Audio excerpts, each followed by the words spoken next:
back to Fearlessly Beautiful. It's Worth It Wednesday. Today we're talking about, is peer pressure worth giving into?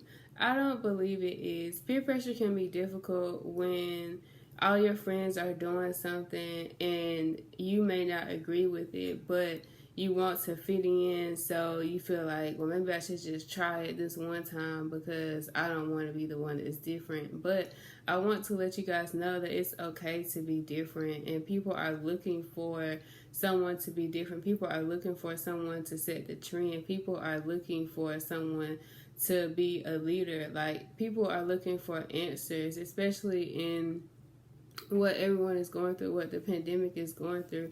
Teenagers today are faced with a lot more than what we were faced with, or what anyone has ever been faced with during this time period.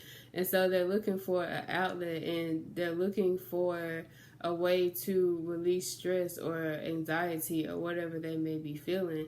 And some may, want to turn to vaping or turn to other extracurricular activities that may not be good, but that may be all they know, or that may be the only thing that they're considering. But you can be the answer and say, like, no, like, we can try something different. We can do something fun that doesn't involve us, being getting in trouble or doing something that we're not supposed to be doing. So I want to encourage you guys to dare to be different, and to dare to be that change. Be the change that people are looking for. Be the answer that people are looking for. It's okay to say, like, well, let's, pray, or let's, see if we can find a scripture, or let's go bowling, or let's paint, or let's do something else besides what the norm is or what everyone else is doing.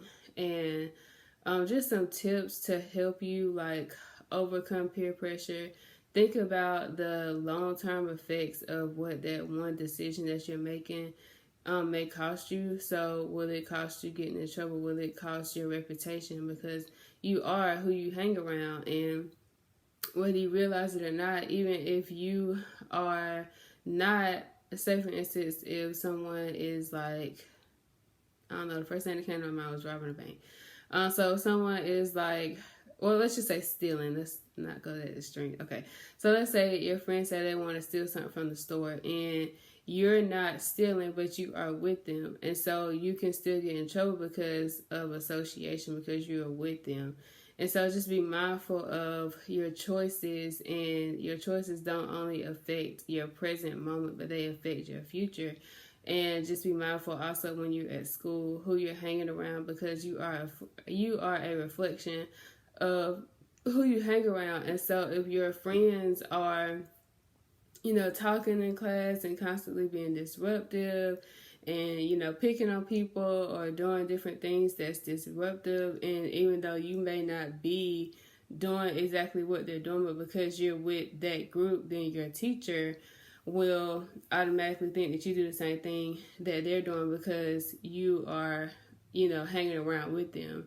And before you even get to like a certain class, teachers may have said, like, well, watch, such and such, because they hang around this person and they're known to be disruptive, and you don't want to be known to be something that you're not because of who you're hanging around. So it may be difficult to cut off some friends. It may be difficult to change your association, but it's going to be worth it. You want to have a good reputation at school, because that also goes a long way. Because whenever you're looking for, or whenever you're applying for colleges, or whenever you're applying for jobs, you may need like a teacher to be a reference. And if you were known to be a distraction in class, or known to disrupt class, you don't want to ask that teacher for a reference, because it's not going to be a good reference.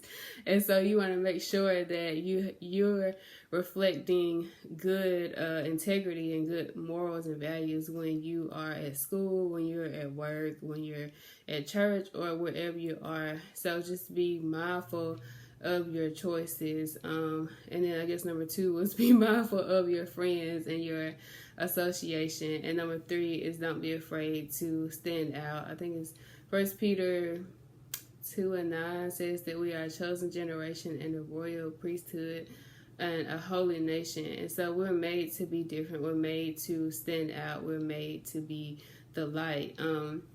The Bible also talks about being the salt of the earth, and just being different. Like people need to see the light that you have, and people are wanting, like I was saying earlier, people are wanting answers, and you can be that answer. You're not too young to be saved, or too young to pray for people, or too young to encourage people, but people really need answers. And like I was saying earlier, that young people are facing so much more than what we ever faced when we were younger, growing up in school, with all the anxiety, depression, being in a pandemic, fear, like protection. I would also encourage you guys to learn Psalms 91. That's a prayer of protection. So even if you're young, just praying that over yourself, praying that over your school, praying that over your classrooms, your surroundings, just really learning that scripture and standing on it. And also the other one that I gave was 1 Peter 2:9, talking about being different, and to just don't be afraid to be different and be you. And so that's it for today. I hope that you guys were encouraged, and know that peer pressure is not worth giving into, and know that it is okay to be different, and it's okay to be the light, and know that you are somebody's answer and you are the change. So I love you guys, and I will see you Friday. Bye.